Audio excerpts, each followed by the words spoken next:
નમસ્તે વિદ્યાર્થી મિત્રો, કાલે આપણે છંદની અંદર મંદાક્રાંતા છંદની શરૂઆત કરી હતી કે જેની અંદર આપણે પેલું જે ઉદાહરણ છે એ જોઈ લીધું હતું. ફરીથી હજી એકવાર રિપીટ કરી દઉં છું કે આ બંધારણ ક્યારેય પણ કોઈને પણ ભૂલાવવું જોઈએ નહીં. તમને પહેલાં જ કહી દીધું કે પરીક્ષા આવે, પરીક્ષામાં પેપર આવે આપણે પેન્સિલથી આટલું લખી જ નાખવાનું. કારણ કે એ વસ્તુ મેં તમને કીધી કે ઘણી વખત એવું થાય કે પંક્તિ તમે સોલ્વ કરી લે પણ તમને નીચેનું જે મુખ્ય બંધારણ એનું જે છે સૂત્ર છે કે જેમ કે આપણને ખબર કે શિખરણી તો એનું યમન સભલકા હતું, પછી મંદાક્રાંતા તો મભન ત ગાગા છે, મભન ત ગાગા ભૂલાઈ ગયું. પરંતુ આવી રીતે આપણે ગણ પાડીને પછી લઘુગુરુની નિશાની કરી એટલે જે બંધારણ મળે છે એના આધારે તમને અહીંયાથી આ સૂત્ર મળી રહેતું હોય છે, માટે આવડવું જરૂરી છે.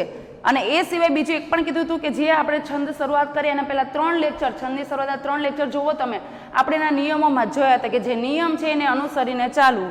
બરાબર કે સંયુક્ત અક્ષર હશે તેની આગળનો અક્ષર જે પણ હશે, જે લઘુ હશે તો પણ શું થઈ જાય? ગુરુ. તીવ્ર અનુસ્વાર તો એમાં પણ સેમ એ જ વસ્તુ થાય કે શું થાય છે આ?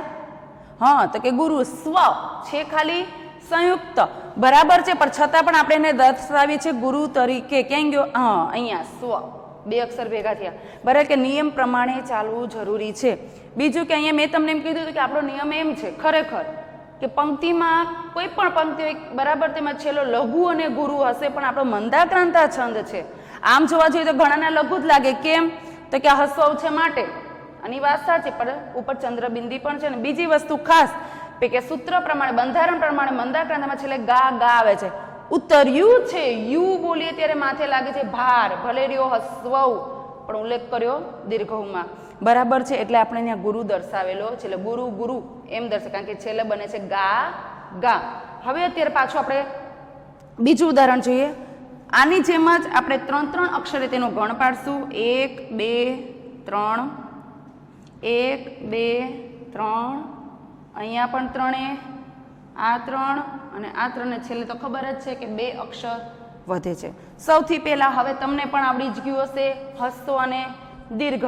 બરાબર, તો હું અહીંયા ખાલી દીર્ઘ કરીને બોલીશ તો કે આ દીર્ઘ છે તો આવશે ગુરુ. જુઓ 3 અક્ષર આપણા દીર્ઘ છે ને, એટલે ગુરુ ગુરુ ગુરુ. મે એ પણ ગુરુ. હસ્વઈ છે, બરાબર ને, હસ્વઈ શેમાં આવે તો કે લઘુમાં, ર લઘુ, લઘુ લઘુ લઘુ. એવી જ રીતે અહીંયા નને દીર્ઘઈ ની તો થશે ગુરુ. વન એક માત્ર વે એ પણ દીર્ઘ છે એટલે આવશે ગુરુ. દ ખાલી દ છે તો લઘુ. ના થી વ એટલે કે આ શું થઈ જશે? આ બંને દીર્ઘ છે તો ગુરુ ગુરુ, ને આ લઘુ ખાલી શું છે? વ. બરાબર, એટલે અનું ઉચ્ચારણ થાય છે ને આ છેલ્લે તો અડે ને છે એટલે 2 થઈ ગયા ગા. બરાબર છે. હવે નીચે આપણે લખશું ગા ગા ગા ગા લ લ લ લ લ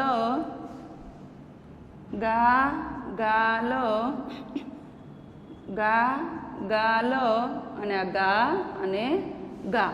બરાબર છે ને? જો સેમ હવે ઉપરના જેવું, કારણ કે મંદાક્રાંતાનો છે તો એ જ બંધારણ કે જો 3 ગુરુની નિશાની છે અહીંયા, તો આ થઈ ગયો મ. ગુરુ લઘુ લઘુ, ગુરુ લઘુ લઘુ તો ભ. આ 3 છે લઘુ તો ન. ગુરુ ગુરુ લઘુ તો આ છે ત. સેમ એ જ વસ્તુ ફરીથી તો ત, અને આ તો ગા ગા રહેવાના જ છે. આને કહેવાય આપણો મંદાક્રાંતા છંદ. કાલે મેં તમને શીખવાડી દીધું કે જ્યારે પણ પંક્તિ આપણને ક્યારેય પણ પરીક્ષામાં પૂછાય તો સૌથી પહેલાં એના અક્ષરની ગણતરી કરવી. તમને શીખવાડી દીધું કે 17 અક્ષર થાય તો આપણને તરત મગજમાં લાઇટ થવી જોઈએ કે ભાઈ શિખરણી છંદ, મંદાક્રાંતા છંદ અને પૃથ્વી છંદ. આ 3 છંદ એવા છે કે જેના અંદર ટોટલ 17 અક્ષર થાય છે. તો 17 અક્ષર થતા હોય ત્યારે આપણને ખબર પડવી જોઈએ કે યતિ ક્યારે આવે છે. તો જોઈ લો કે શિખરણી તો 6 અને 12, બરાબર. અહીંયા 4 અને 10, અને પૃથ્વી હશે તો પંક્તિના અંતે અથવા તો 8મા અક્ષરે. આવી રીતે યાદ રાખવાનું. આ 2 ઉદાહરણ આપણે સોલ્વ કર્યા. આ પ્રમાણે તમને શિખરણી છંદના પણ મેં ઘરેથી હોમવર્કમાં પેન્સિલથી 3 કરવાના આપ્યા હતા અને એ કરવાના જ છે. ઘણા વિદ્યાર્થીઓ કર્યા હશે, અમને વિશ્વાસ છે, કારણ કે જે રેગ્યુલર જ્યારે આપણી શાળા ચાલુ હતી ત્યારે ઘણા વિદ્યાર્થીઓ છે એ કીધા પ્રમાણે કાર્ય કરતા હતા. જ્યારે આપણે છેલ્લે રિવિઝન કરતા હતા વ્યાકરણનું ત્યારે, બરાબર, એ ઉપરથી મને તો આશા છે જ. પરંતુ એ સમયે હું તમારી સામે હતી, તમે મારે સામે હતા, પ્રશ્નો હોય તો ઉદ્ભવી શકતા હતા, તમને જે પ્રશ્ન કરતા હતા સોલ્યુશન મળતા હતા. અત્યારની વાત પાછી, પહેલાના સમયે જે વિડીયો દ્વારા આવી ગયા આપણો અઘરો ટોપિક છે, બરાબર ને, તો આ વસ્તુ છે એ તમારે ભૂલાવી જોઈએ નહીં. જે પણ હું તમને 3 ઉદાહરણ આપું છું તમારે પેન્સિલથી સોલ્વ કરવાના જ છે, કારણ કે જ્યારે છંદ આપણા પૂરા થશે એટલે બધાના હું તમને સોલ્યુશન કરીશ, ભલે બોર્ડ ઉપર નહીં પણ એના ફોટા પાડીને મૂકીશ, કારણ કે જો તમારી ભૂલ હોય તો તમારી સામે એ હશે તો તમે એ સોલ્વ સારી રીતે કરી શકો માટે.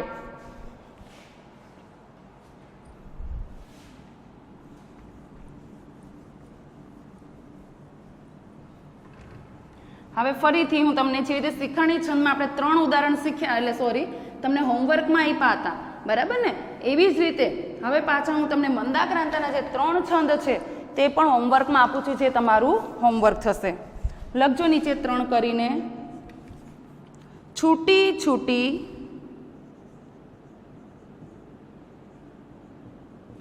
છૂટી છૂટી સહન ન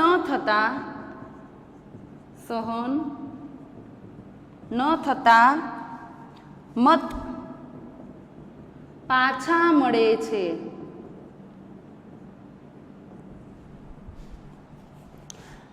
ઉદાહરણ લખાય છે એટલે ફરીથી તમારે 4 લીટી છોડવાની છે, જેમાં આગળ છોડી હતી કે પહેલા તમે નિશાની કરો છો તે, પછી લઘુ અને ગુર એટલે લ ને ઘા લખવા માટેની, અને પછી જે બંધારણ બને છે જે આપણે રાઉન્ડમાં લખીએ છીએ તેને પછી વધારાની 1 લીટી, બરાબર, કે જેથી કરીને ચોથું ઉદાહરણ શરૂ થાય તો વ્યવસ્થિત દેખાય માટે.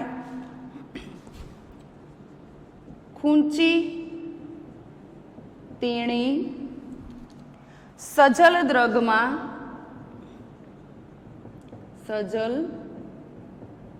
દ્રગમાં કાચ કેરી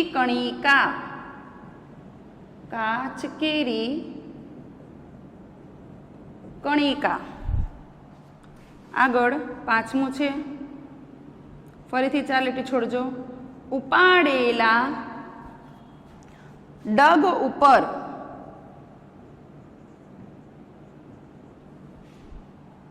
શાલોહ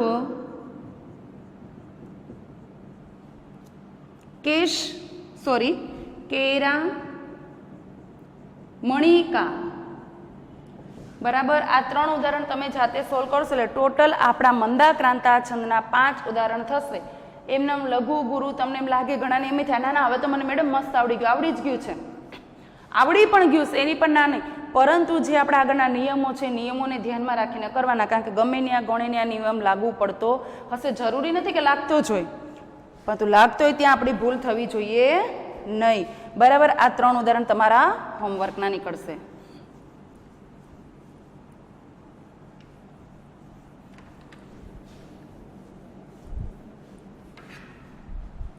હવે આગળ જોઈએ આપણે.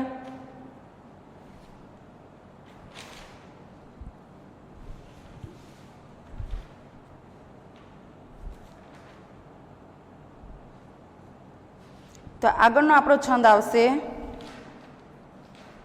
અનુષ્ટુપ છંદ.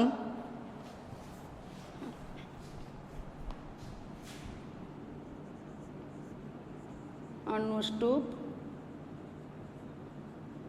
બરાબર છે. જેમાં લખો ચરણ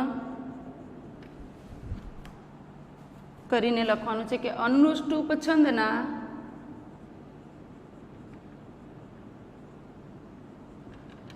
4 ચરણ હોય છે.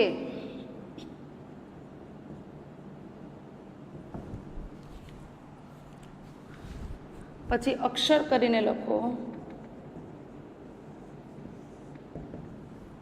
દરેક ચરણમાં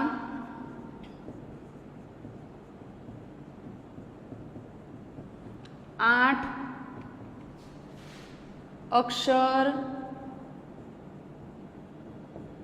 હોય છે. હવે હું જે બોલું છું તે તમારે નીચે 1 લીટી છોડીને કૌંસમાં લખવાનું છે. તેની એક પંક્તિ 16 અક્ષરની હોય છે અને 2 પંક્તિ હોય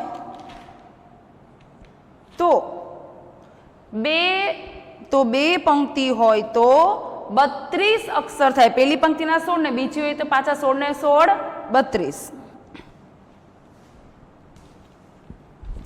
પછી પોઈન્ટ કરીને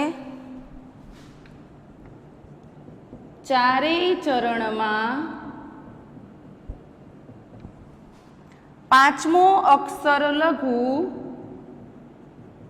પાંચમો અક્ષર લઘુ અને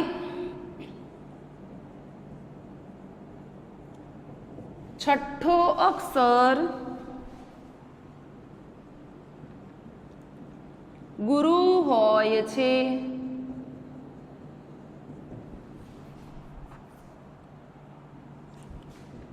પરંતુ પોઈન્ટ કરીને પહેલા અને ત્રીજા ચરણમાં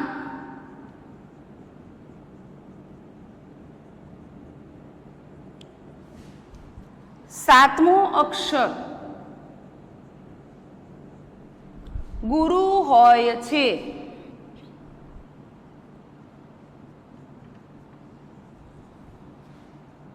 તથા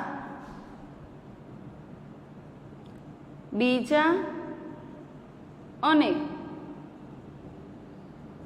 ચોથા ચરણમાં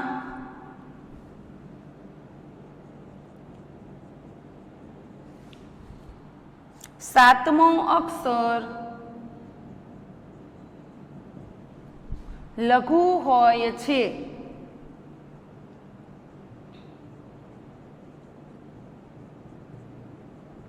જુઓ અહીંયા કે ચારેય ચરણ છે, બરાબર. ચાર ચરણ હશે. સૌથી પહેલા ચાર ચરણ, તો એક ચરણમાં 8 અક્ષર. મેં તમને શું કહ્યું, અલ્પવિરામની પહેલા અને અલ્પવિરામની પછી, એટલે પહેલું ચરણ બીજું ચરણ સેમ એ જ વસ્તુ નીચે હોય તો ત્રીજું ચોથું. તો અલ્પવિરામની પહેલા 8 પછી 8 એટલે 8 ને 8 16 ને એવી બે પંક્તિ એટલે 32 અક્ષર થાય, બરાબર. તો ચારેય ચરણમાં પાંચમો અક્ષર લઘુ અને છઠ્ઠો હશે ગુરુ. પાંચમો કયો હશે? લઘુ. છઠ્ઠો હશે ગુરુ. પાછું પહેલા અને ત્રીજા ચરણની વાત કરીએ તો સાતમો અક્ષર છે તે ગુરુ હશે અને બીજા અને ચોથા ચરણની અંદર વાત કરીએ તો સાતમો અક્ષર હશે લઘુ. એટલે કે આ વસ્તુ એક તમારે ખાસ યાદ રાખવાની છે કે એમાં તમારે આખું કદાચ સોલ્વ ન કરો ને, અક્ષર ગણો, બરાબર, તમને એમ થાય કે ભાઈ આમાં તો આવી રીતે છે, આમાં તો કંઈ બીજું છે નહીં. ત્યારે આપણે આવી રીતે યાદ રાખવાનું થશે કે અક્ષરો ગણ્યા, ટોટલ થઈ ગયા 16, નીચેની પંક્તિ નહીં ગણ્યા તો કે 16, એટલે વિચાર કે 32 થયા. તો અલ્પવિરામ ક્યાં છે? તો કે યતિ ક્યાં આવ્યો હશે? તો કે 8 અક્ષરે. બંને પંક્તિમાં સેમ હોય એટલે તમને ખબર પડી જાય કે ભાઈ આ કયો છંદ બનશે? તો કે અનુષ્ટુપ. ડાયરેક્ટ એમ લખાય નહીં. ત્યારે આપણે અહીંયા જેમ આપણને કીધું છે ને એવી રીતે સોલ્વ કરવાનું. માત્ર પાંચમો, છઠ્ઠો ને સાતમો, અહીંયા કોઈ પણ જાતનું બંધારણ બનતું નથી. જેમ શિખરણીમાં હતું કે મંદાક્રાંતામાં હતું કે મભન તત ત ગાગા વાળું, બરાબર. અહીંયા જે અનુષ્ટુપ છંદ છે એમાં કોઈ પણ જાતનું બંધારણ બનતું નથી. હજી ટૂંકમાં આવી રીતે લખવું હોય તો લખી નાખો એટલે તમને મજા આવશે. કારણ કે ઓલું લીટી રૂપે હોય ને એમ થાય કે આમાં કેમ યાદ રાખવું. તો અહીંયા લખો પહેલા પ્લસ ત્રીજા, એટલે કે કયું પંક્તિ આપેલી તો પહેલું અને એની નીચેનું થાય ત્રીજું. એ ચરણની વાત કરો તો પાંચમો, છઠ્ઠો અને સાતમો એ શું હશે? લઘુ ગુરુ ગુરુ. અહીંયા લખી નાખો લઘુ ગુરુ ગુરુ. એવી જ રીતે બીજા પ્લસ ચોથા, જેમાં પાંચમો, છઠ્ઠો ને સાતમો જે શું હશે? લઘુ ગુરુ ને લઘુ.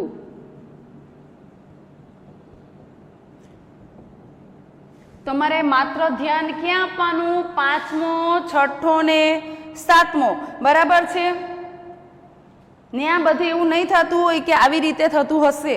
એટલે એ વસ્તુ ખાસ ધ્યાનમાં રાખવાની છે કે ખાલી અનુષ્ટુપ છંદની અંદર જ આ વસ્તુ શક્ય બને છે. જુઓ, લખો ઉદાહરણ.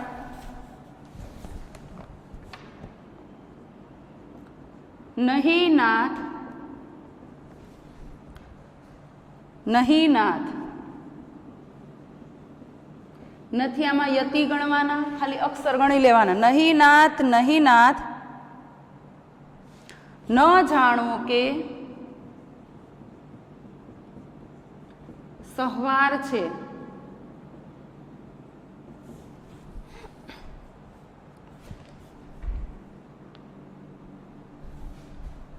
આ બધું ઘોર અંધારું, આ બધું ઘોર અંધારું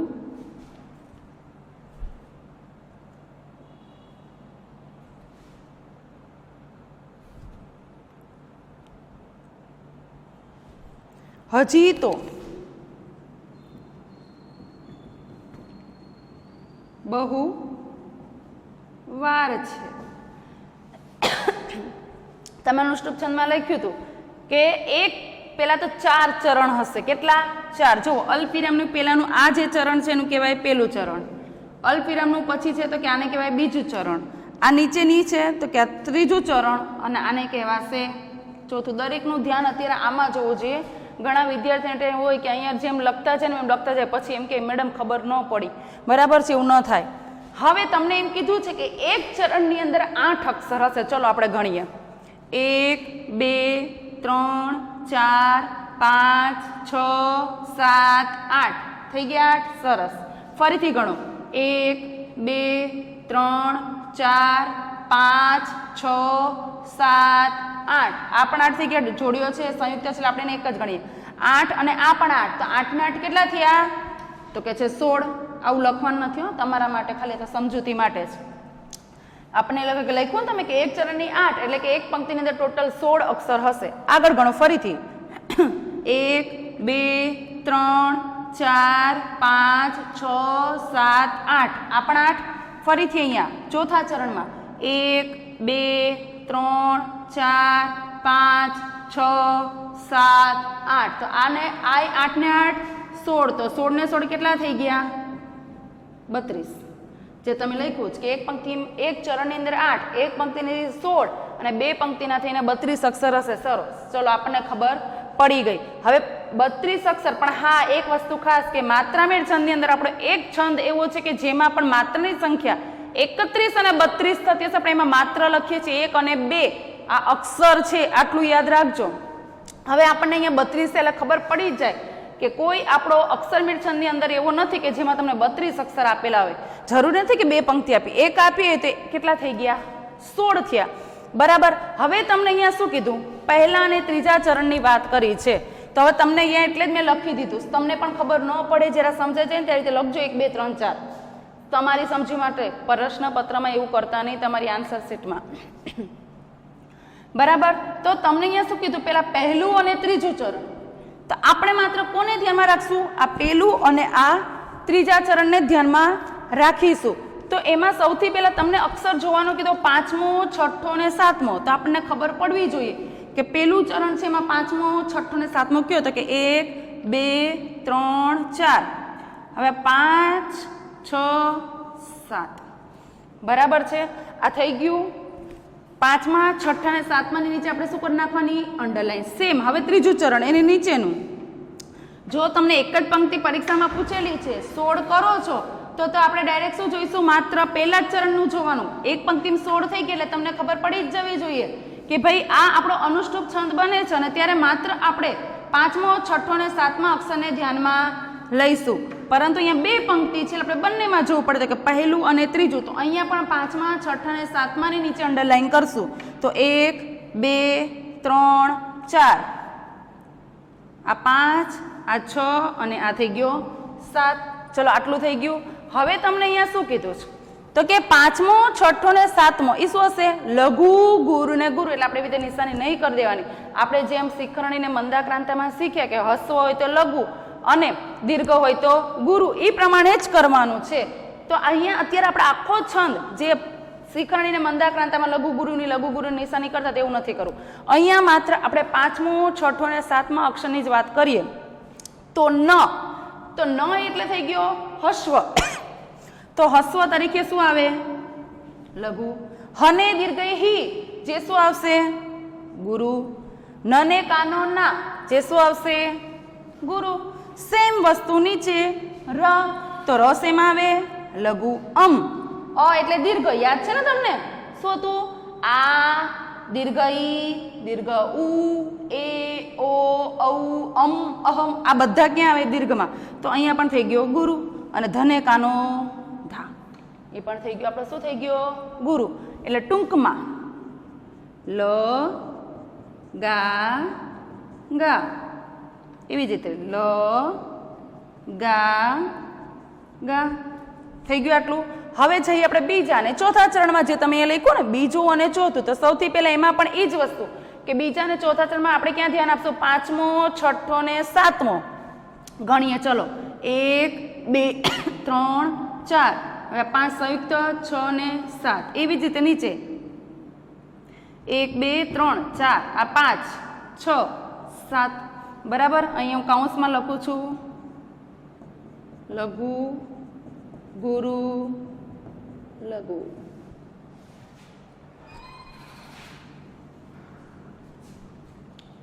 બરાબર છે.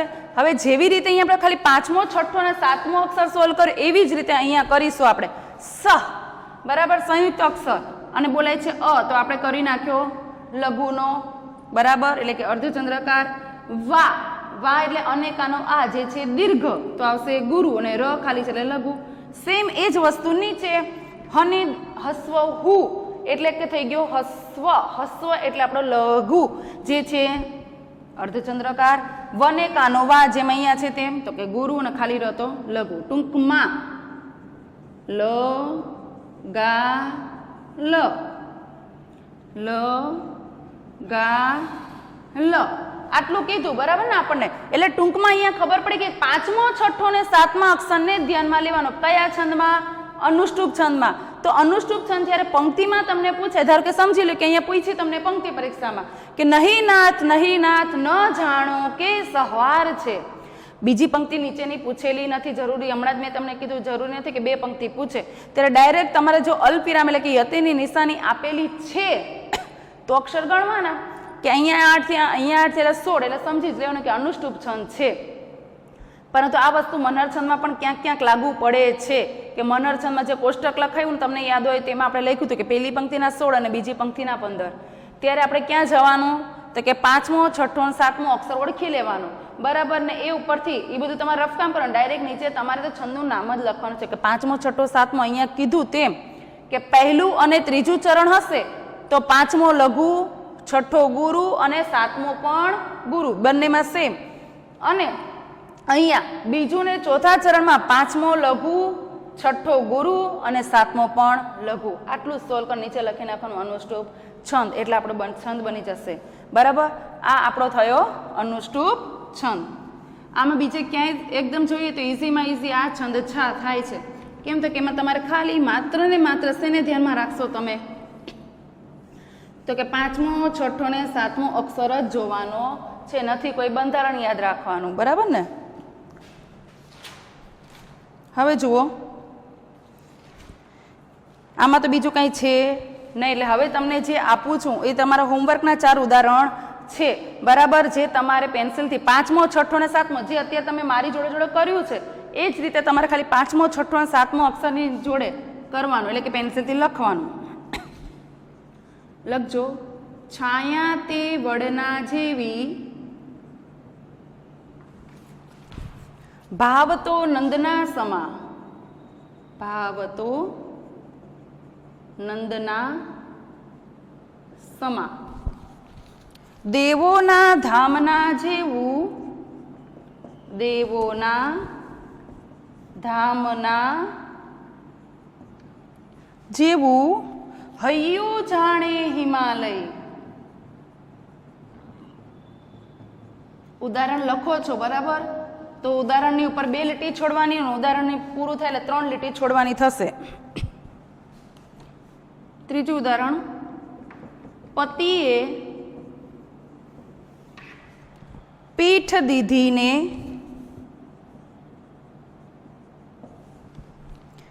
દયિતા દેખતી રહી, દયિતા દેખતી રહી, અંતે હાય, અંતે હાય, કહી બહાડા, મૂર્છિતા, મૂર્છિતા એટલે બેભાન થઈને, મૂર્છિતા, ભૂતલે પડી,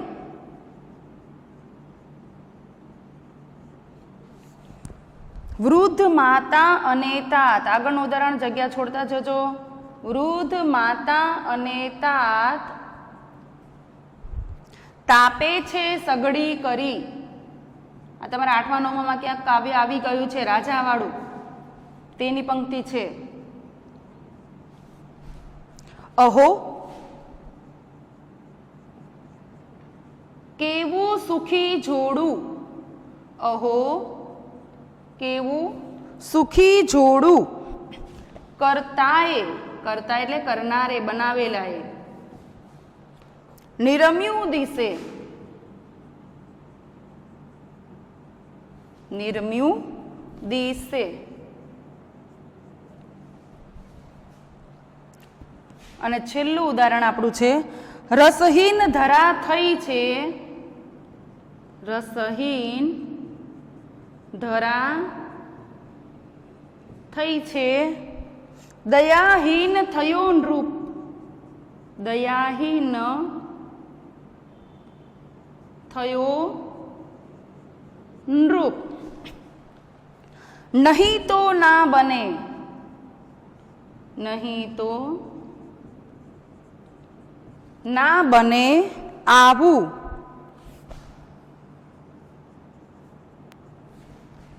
બોલી માતા, બોલી માતા ફરી રડી. જો આ 4 ઉદાહરણ, દરેકમાં મેં 2 ઉદાહરણ સોલ્વ કરાવ્યા છે અને તમને 3 લખવા આપ્યા છે, બરાબર. પણ આમાં આપણે માત્ર ક્યાં ધ્યાન આપવાનું, તો કે 8 8 એટલે 16 અક્ષર, નીચેની પંક્તિના 16, ટોટલ 32 32 એટલે પહેલું અને બીજું, કે જે તમને કીધું કે પહેલા ને બીજા ચરણમાં 5મો 6મો ને 7મો અક્ષર શું થાય, તો કે લઘુ ગુરુ ગુરુ, અને અહીંયા બીજા ને ચોથા ચરણમાં થશે લઘુ ગુરુ લઘુ. એવું બધામાં ઉદાહરણમાં થવું જોઈએ. આખામાં આપણે લીટા નથી કરવા, ખાલી શીખવા માટે આપણે છે મેઇન વસ્તુ, બસ ત્યાંથી જ તમને ખબર પડી જશે કે અનુષ્ટુપ છંદ બને છે કે નહીં. તો તમને શીખવાડ્યું તેમ કે પહેલા તો પહેલું અને ત્રીજું હોય તો 5મા 6મા અને 7મા ને નીચે અંડરલાઈન કરો અને એ 2 સોલ્વ કરો, અને પછી એવી જ રીતે અહીંયા, બરાબર. એટલે કે આ 4 ઉદાહરણ જે છે, એક મેં કરાવ્યું, બીજું ત્રીજું ચોથું ને 5મું, જે તમારે પેન્સિલથી સોલ્વ કરવાના રહેશે. અને એટલે એવી રીતે તમને આગળના મંદાક્રાંતાના ટોટલ 3 છંદ અને બીજા થયા આ 4, આ તમારું જે હોમવર્ક રહેશે, બરાબર. આગળનો જે છંદ છે જે આપણે આગલા લેક્ચરમાં જોઈશું.